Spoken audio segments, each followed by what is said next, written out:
It's a big win. It was a big 2 points for us. I think, obviously getting out to the lead, they climbed back in the game, and then I thought we showed some resilience in the third. And we had a lot of really good chances to put them away, just couldn't quite get them. But it's a big win for our team. Blake, personally, you had one. How many do you think you could have had tonight?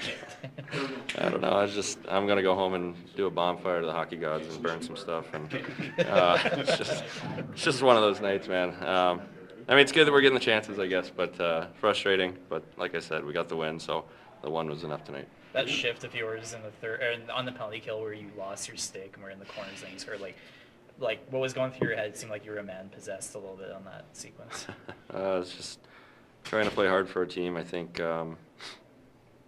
we knew that this was a big game, and you kind of emphasized last game of the year and things like that. And whether it was on the kill or 5-on-5, just wanted to play really hard. And I thought I wasn't alone in that. I thought a lot of guys played really hard games. We're in on the forecheck, and then the goal was I didn't have to do much. Just got to put it in, which sounds easier than it is tonight. But great pass from Raz and some good poise from Weeks to start that play.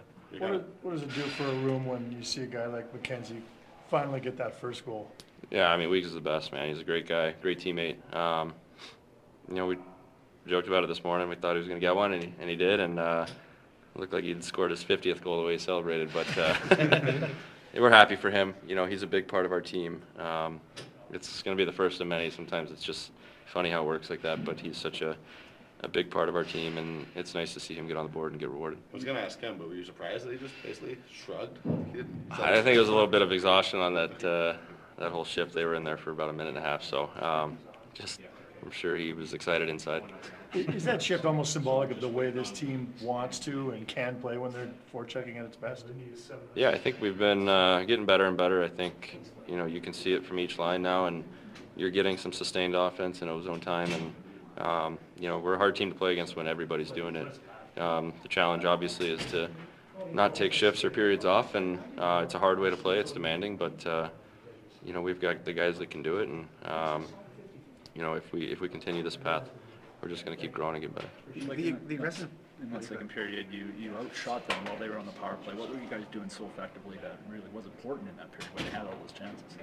Oh, just pressure. I think we denied a lot of entries and turned pucks over, and then clears were good. Like I said, there was a few really poised clears from Weeks and guys like that made a play with it versus just shoveling it down. And there's a time and a place for both, but it led to a little bit of offense for us, and PKs can shift games like that. Your team has become known the last couple of years for that aggressive PK.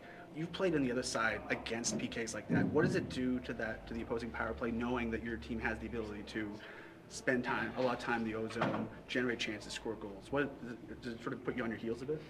It can be frustrating. I think it's when you see power plays start to kind of yell at each other and kind of get on each other, get frustrated. When you're not getting much time and space, it can be a really tough game.